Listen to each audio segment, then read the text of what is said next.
And we have a real treat to send us off because these women are an absolute all-star cast across all women's sports, and they are here because they've used their platform to inspire others both on and off the field, and they continue to lift women around them, which is what we're here for, right? The power of supporting and inspiring other women. So please help me welcome first, is everybody watching the WNBA? That's right, Olympic gold medalist and current WNBA player, Elena, Donne. Next to her, I know you remember this one, Christine Lilly, former U.S. women's national team player. And then we have Christina Unkel, a FIFA referee and an attorney. She's constantly juggling hats. Phaidra Knight is here with us. She is the CEO of Peak Unlimited and a former USA Rugby player. And we also have two other former U.S. women's national team players, Heather Mitz and Angela Hucles. Thank you. All right, so I want to start off with you, since of course you're next to me. I got to put you in the hot seat, right? But you are still competing right now in the WNBA. You competed in the 2016 Olympics at the highest levels on the biggest stages. What's kept you motivated? I mean, first of all, I guess my mic works. Hi, everyone. I just love competing, and I love getting better with my teammates. So just that culture is what brings me back every single year and wants me to just raise my game to the next level. And it's so fun, like the journey and the process of it all. And I think that's the most important part, is like really taking in the moment. And so just competing and enjoying myself with my teammates and trying to push ourselves to the ultimate level every day. I love that you mentioned taking in the moment, because one of the first things that I think our first panelist said to you ladies today was be present, be here in the moment. And there's nothing like being on a team, right? When you're in that locker room, when you're on the field and you're in the middle of it. Elena, talk to me about persevering, because no athlete has all of the ups. We go through the downs too. What advice do you have for these women in terms of just being able to persevere through anything? So I've had the greatest role model in my life. My older sister has special needs, and I've been able to watch her persevere through so many disabilities and so many diagnoses that doctors said she would never get past, and she's gotten past them with flying colors. So I think the biggest thing is seeing an obstacle and realizing I don't have to conquer every single obstacle, and this one might knock me down, but it's all about how you're going to get up and how you're going to view that obstacle and how you're going to learn from that moment, because it's not all perfect in life, in sports. You're going to lose, even though we don't want to, and we prepare to win every single day, but it's all about how you respond to those obstacles and what you learn from those moments. Anybody else want to jump in there? Any one moment in particular that you really learned from that was heart-wrenching and yet it ended up being the best learning experience ever? Well, I can share one moment I like to talk, well, I don't like to talk about it, but the 2000 Olympics for us. We played in the gold medal game against Norway, and we ended up losing in extra time. And that's when extra time was, if you score, you won. You didn't play two 15-minute full. Yeah, golden goal. And I remember the ball, I could see the ball going into the net, and my heart broke. And after the game, we were obviously really sad. I remember I was on the podium, because we had to stand on the podium there and receive our silver medals, which I am grateful for at that moment. Probably not the one I wanted. But my story of this is, the last thing I want to do, I didn't want to look at my parents, because I thought they were going to be so disappointed, because I felt like I let them down. I was like, I've been training my life for these moments. And I remember sitting there, I'm like, just don't look over there, don't look over there. And I looked over there, and what I saw was a smile, was a round of applause. I mean, I could see that they were proud of me. And for you guys to know, there are going to be those ups and downs. You're going to have the highs, you're going to have lows, but in the end, your family, your friends, your group that you have are going to be proud because you went for it. You know, you went out there and put yourself on the line. So those are the kind of things where it's not always going to be the best moment, but the moments that sometimes are the hardest hit are the ones that we really appreciate. Absolutely. kind of, if I could tag team just a bit off of that, is because I've been here all day and kind of listening to what you guys have been hearing, and I think the biggest thing is, and kind of going to Elena's point, like none of us like to fail, but be prepared to fail, and fail hard, right? But it's how you rebound, and it's how you come back from it.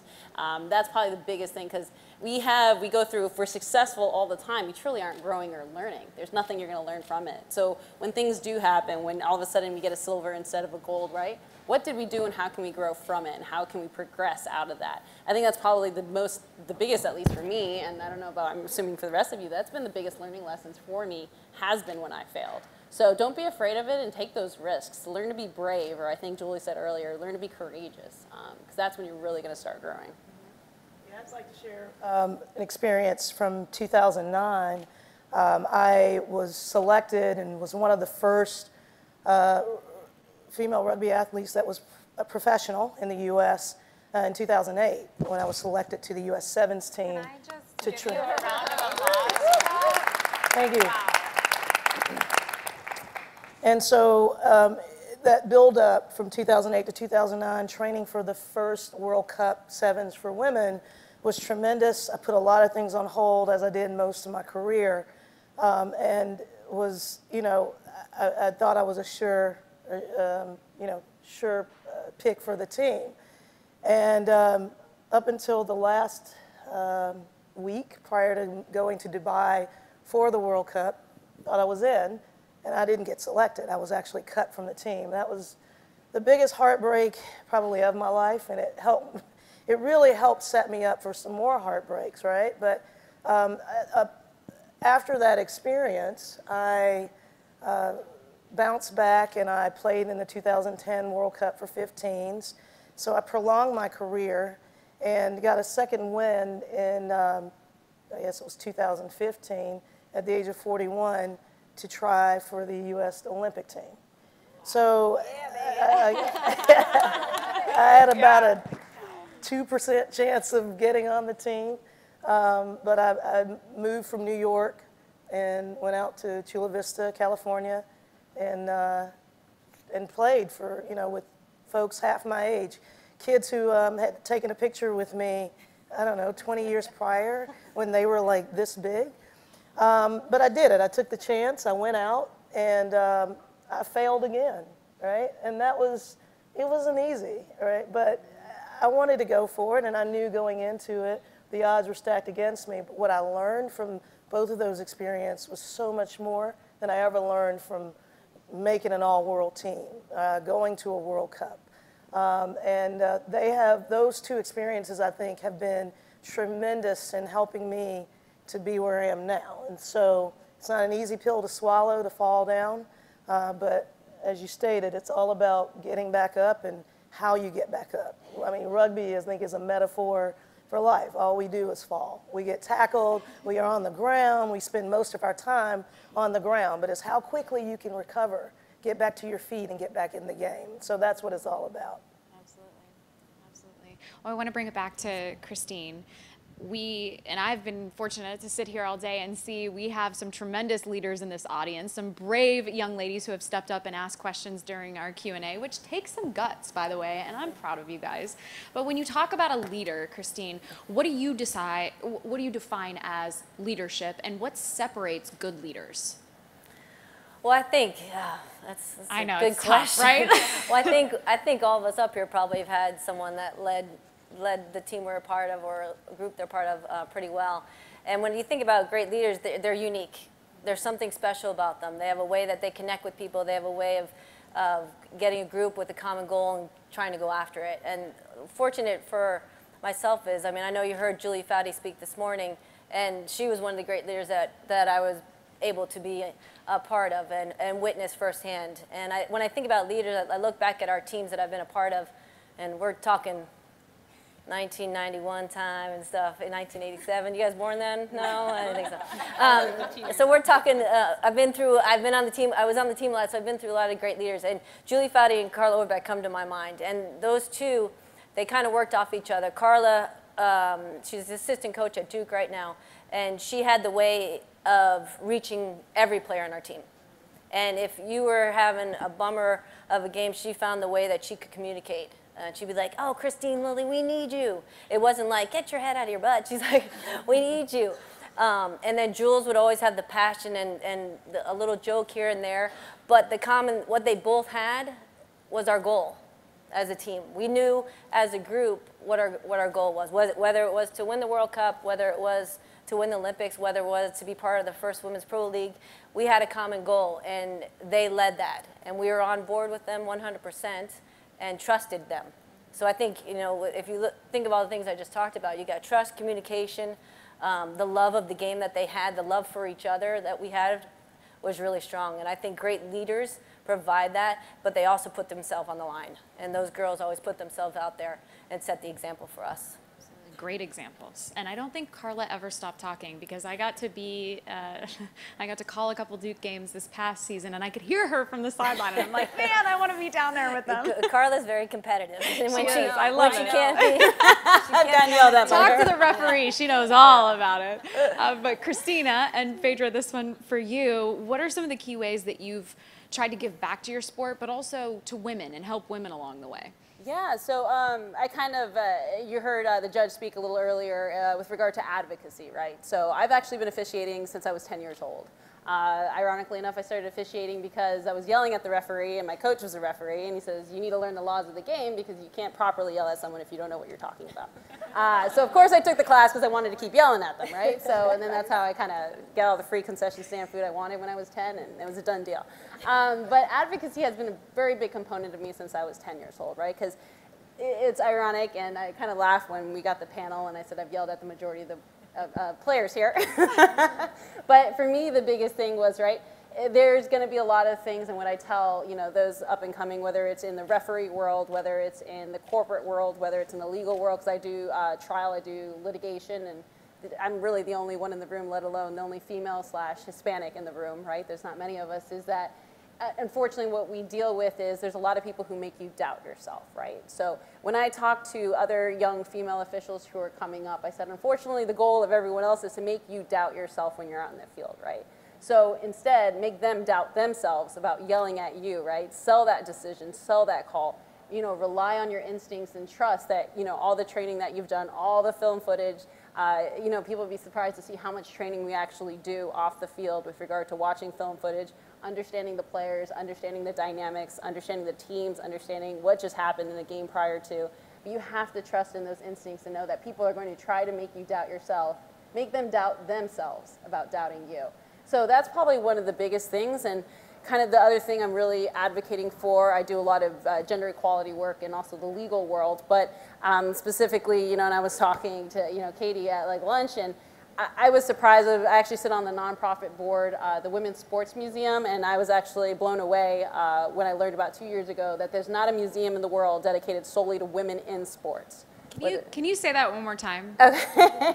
Think about this. It's shocking, and yet when you think about it, it's not surprising, and she's trying to make a difference. But yeah, so 2 years ago, it really does surprise me. The closest we have is University of Tennessee, right, with their basketball, but there's not a single museum dedicated in this world solely to women in sports, not just athletes, sports broadcasters, referees, coaches, etc. So for me, that's one of my biggest passions at the current moment. I sit on the board, and what I'm trying to pursue is actually build a museum for everyone here to archive what they've done in the past, what they're currently doing now, but more importantly, what you guys will be doing in the future.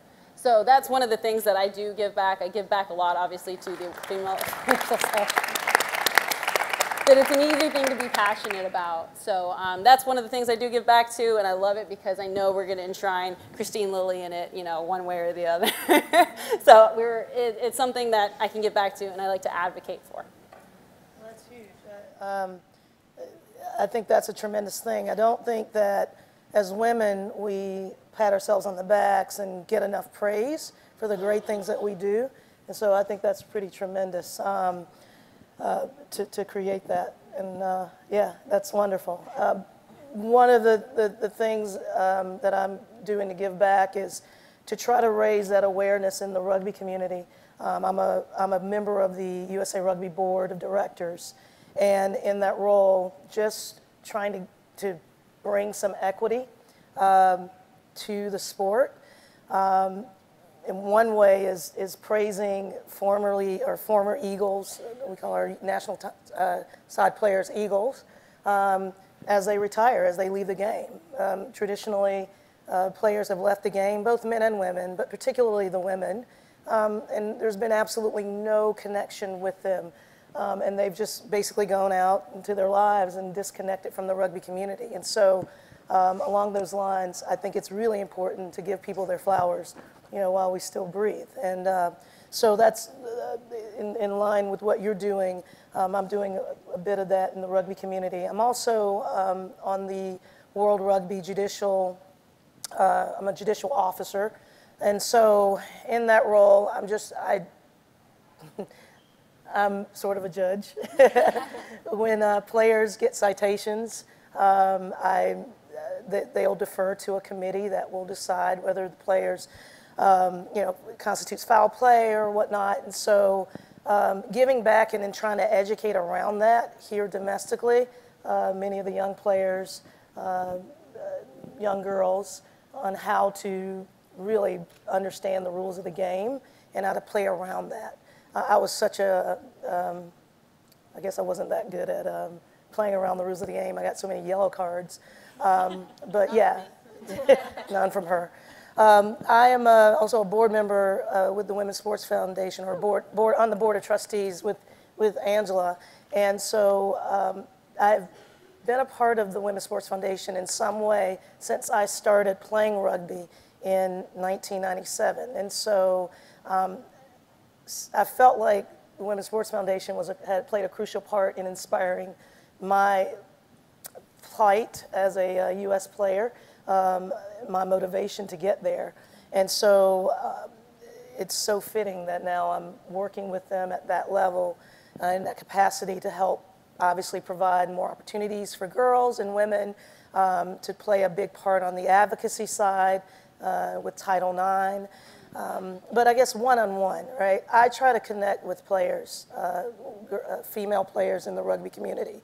You can call it mentoring, but my goal is just to make relationships with many of the ladies in the community, to encourage them, to talk to them about what I've done, what's worked for me, what hasn't worked for me, the pitfalls I've hit, the heights I've hit, and what's worked.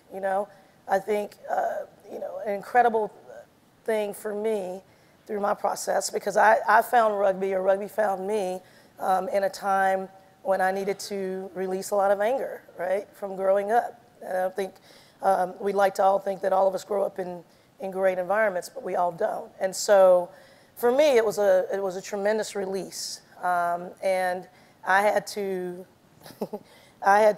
basically sculpt myself over my 20-year career as a rugby player, to be refined, to play the rules of the game with finesse, but also kind of to navigate life with a little bit more finesse.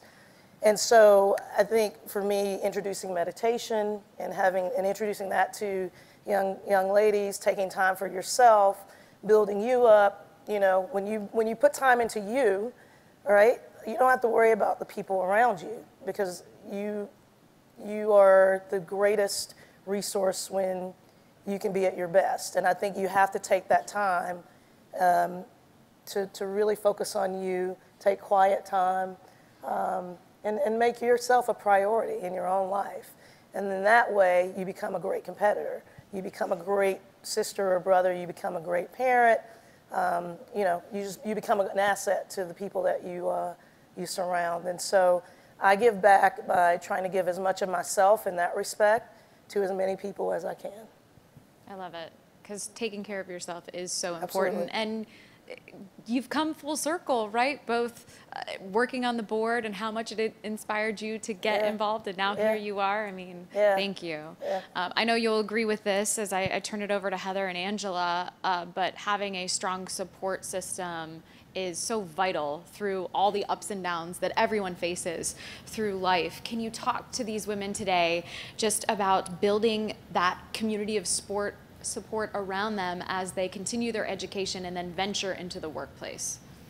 I think we're both so lucky to have played a college sport and passed, because you know, the thing that I miss the most about playing is just the camaraderie. It's that sense of team. And that's something that you automatically get when you play a sport.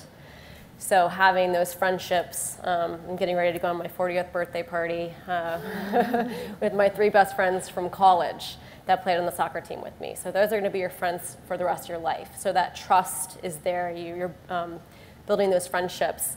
I think networking is huge. Kelly O'Hara just texted me and said, what would you tell your 29-year-old self? And I said, you know, network. And I know you're going to meet some amazing people throughout your career. And I know networking for a lot of people is kind of annoying.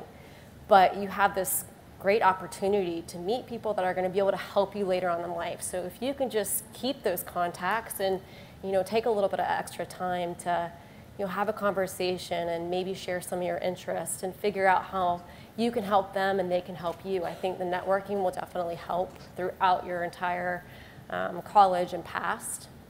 I think having a mentor is huge, something that, you know, I didn't really have till, you know, recently, till after playing, and has helped me immensely. You know, someone that I can look up to, that I want to emulate to be like, someone that's smarter than me, that has achieved more, and then I can learn from them. And I think the last but not least is just, you know, to get a hold of your financials. One way or another, we're going to make money. It might not be a lot.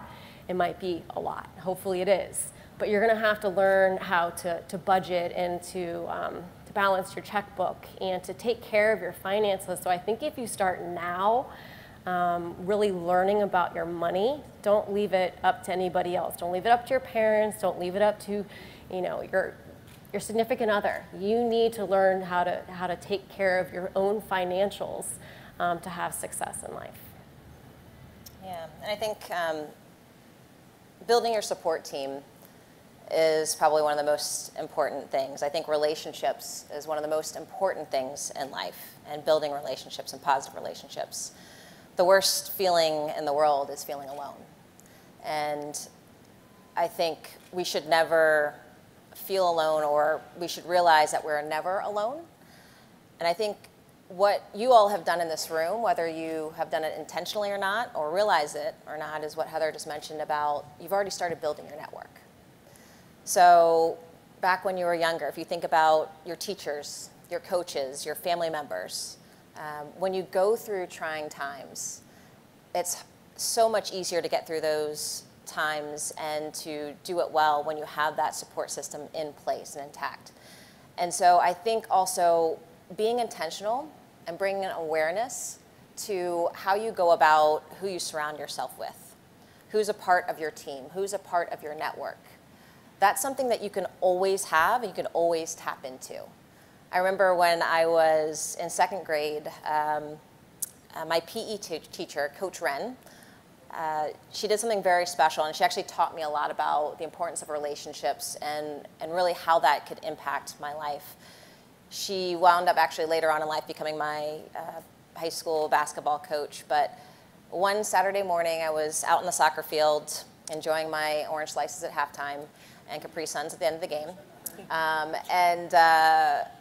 My mom comes up to me and says, "Angela, look who's here." And I turn and look, and Coach Wren and her father are there at the game.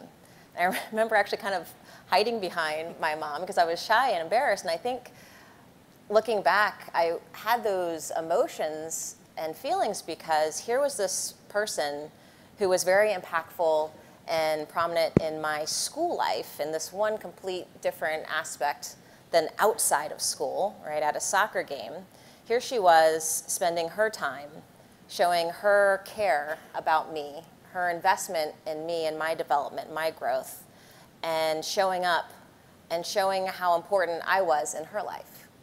And so it was something that I actually still think about and talk about to this day, and I recently had an opportunity to thank her publicly. She presented me with an award, and that was so impactful in my life as a 2nd grader to have someone be there, a caring adult in your life, to show up. And when you go through different transitions in life, Heather and I work a lot on helping athletes and women in their career transitions. For me, it was a really challenging time. I had a great academic background. I had a great support system and people who cared about me. And it was still a struggle, retiring and trying to figure out that next chapter in life. And looking back, I realized I was actually depressed, and I had those feelings of being alone. And I think being able to tap into those caring people, those relationships, and also not just getting through that mental struggle and those moments of feeling alone. That was one aspect of how real relationships kind of showed up and who actually was there for me during challenging times. But then I was able to reach out to other people looking at starting new careers. I met new people. I was able to tap into my network and those relationships of people that had nothing to do with, say, soccer or other things that might have been kind of immediate in my life, but that were able to help me to get introductions to other people. And so I think when you look at who you surround yourself with, obviously you want positive people, but realizing that you might actually be someone else's relationship person. You might be some part of someone else's network, right? So being able to help others as well and taking that responsibility on. But being intentional about who is part of your team, whether it's your sports team, but then that team after, I think is crucial in very crucial times. Well said. And I think it's important to say, while these are all-star athletes up here, and we talk about being a part of a team and everything that you can get from that, and the support system, which, by the way, those are just women that have your back, right? Somebody who can stand up for you or be your backbone when you can't be it yourself. I think, as you mentioned, you've developed it here today with maybe some of the women that you've met. So stay in touch and definitely keep networking. Before I turn it over to them for some questions, I want to quickly go down the line and just hear whether it's one thought or one word from each of you in just your biggest suggestion or piece of advice for these ladies to take away today. What's the one thing that they should walk away and keep in mind? Elena, I'll start with you. Just whatever you do in life. Like, I think it's always huge to see what you bring to the table and what you bring best, and make sure to always bring that and celebrate your uniqueness, because we need all different voices, all different opinions, especially in the world we're living in today. We need people who are unapologetically themselves and to speak up for what you believe in and go ahead and get it done. I think we're seeing that with women now, and we're just going to step up to the plate and keep swinging those doors open until they're all open for us, because they need to be. So be yourself and be unapologetically yourself. That's a good one. Thanks. It was Try to follow that up. That's a good Just one. use one word. One word. I would say, I think fear. That's not the word we want to go home with, but we all have fear. We're all afraid of something, but don't let it dictate your life. You have that, we're all up here, and there's a moment that we all have been scared. But if we stopped at that moment and said, oh, I don't want to do that, we wouldn't be sitting here talking to you guys. So the fear is there, accept it, and then just say, you know what? I don't care. I'm going to do this. My 9-year-old daughter doesn't want to go in the garage because it's dark. But my 6-year-old daughter walks her out there. So there's different levels of it at every stage. It's going to be there. Know it's there, but accept it and then push through it. Probably take home would be, for me at least, is be yourself. I know we talked a little bit about leadership, right? Leadership can take different capacities and different forms. And I know when I, tell up-and-coming female referees who might not be dynamic or, loud or, they all have different personalities, and you can lead by being yourself. You don't have to replicate somebody else. You don't have to, be the loud one. Like Julie said, she's the loud one, right? Or the silent one, right? You just have to be yourself and understand that's fine. That's exactly what you need to be. Because if you try to be somebody else, it's going to come off fake, it's going to come off uncomfortable, and going to your point on the networking thing, it's not going to help on networking, trust me. When you got to be yourself, have conversations, and just really be true to who you are and not try to be somebody else. There's already somebody else out there, so there's nobody that's like you.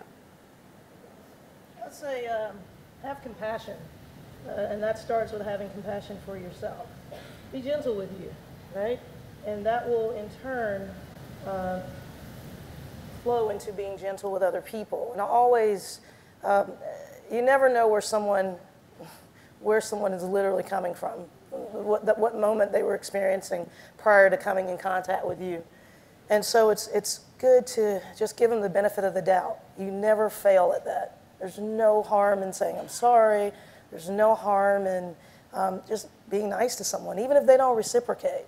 Because at some point down the line, your kindness and compassion will get through to someone and they'll spread it, right? That's something that we need more of in the world. And especially in these times, we need a lot of compassion. I would say don't compare yourself to others. We're all unique. Figure out what makes you unique and take advantage of it. Hone that skill. Stop caring what other people think about you. And once you get to that point in your life, it's so freeing. And lastly, you have a voice, so use it. Whether it's Time's Up, whether it's Me Too, gender equality, use your voice. Enjoy the moment. I'm a newer mother, 7-month-old. Some of you might have seen him around here, but what he's helped me to do is really stop and appreciate the now and the moment. And I think we're fortunate to have a lot more opportunities in life. But being able to have fun with what you're doing, life's too short not to enjoy the challenges and the ups and really making sure that you're having fun and enjoying the moment and taking care of the precious moments. Thank you, ladies. I hope everybody was taking notes because that was good advice. Okay, I want to open it up to you, and we only have a short amount of time left, so please raise your hand, stand up, say your name, where you're from, and who your question is for. And thank you for being brave. Hi, thank you so much for this amazing session. My name is Ananya. I'm a sports management student at Columbia. My question is to Elena. So as a basketball player, I've idolized you for years, and if you had to go back to your rookie season, what would you tell yourself to do differently than what you do now as a leader? Oh, rookie Elena.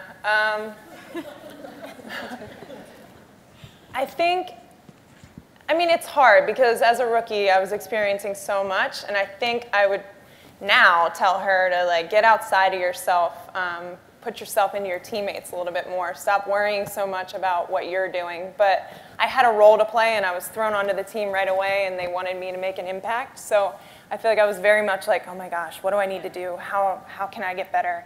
Instead of throwing myself into other people and making others better, because I think that's the best way to improve yourself. So be a little bit more selfless and giving and help the team out as much as possible. Did you see her distribution skills right Yeah, there, by the way? She was working on my dishes here. Yep. Who's next? No looks. I saw some hands. Who's next?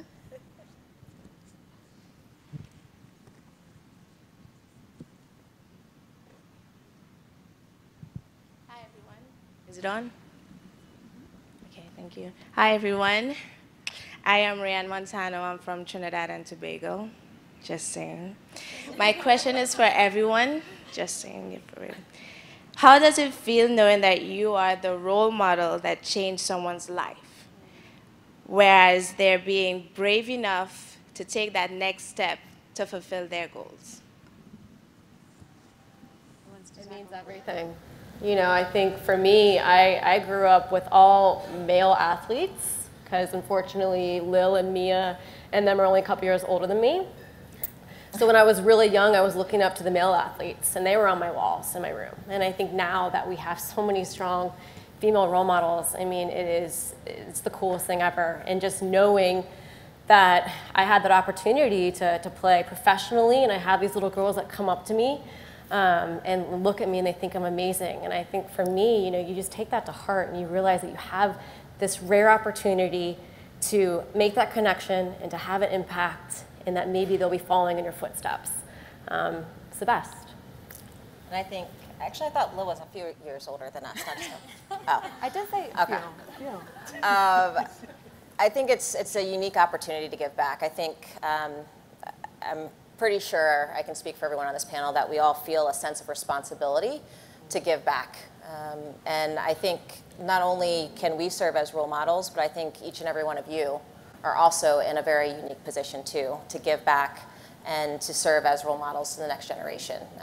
You know, we've done some of the things already, and you all are becoming in these positions, becoming these new leaders for that next generation. So while we're sitting up here, any one of you could be up here on this stage as well. So keep that in mind too. All right, we have time for one more. I saw this one come up first, right here.